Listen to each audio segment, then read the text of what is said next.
হায় হায়, কিয়ামতের দিন আল্লাহকে বলবে আমার উম্মতের হিসাব কিতাব কিভাবে নিবেন?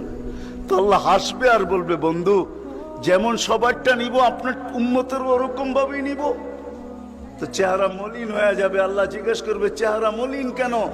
বলছে, তাইলে তো সমস্ত উম্মত আমার ভুল ত্রুটি জেনা ফেলবে, আমার মাথা নত হয়ে যাবে, সবাই জেনা ফেলবে আমার উম্মতের ভুল ত্রুটি। তো বলছে, বন্ধু কিভাবে নিব? আমাকে নিতে দেন, কেউ কোনো উম্মত যেন আমার উম্মতের ভুল ত্রুটি না জানে। তো আল্লাহ প্রশ্ন করছে, বন্ধু ভুল ত্রুটি আপনাকে নিতে দিব বটে, কিন্তু আপনি যখন উম্মতের বড় বড় গুনাহ দেখবেন, হায় হায়, জানি না আপনারা চান্দিনার থানা কিনা না আপনাদের কচুয়া থানা, এটা কোন থানায় আমার জানা নাই। চান্দিনার মানুষ বা কুমিল্লার মানুষই বললে ভালো হয়, অনেক থানার মানুষই এখানে আসছে। কুমিল্লা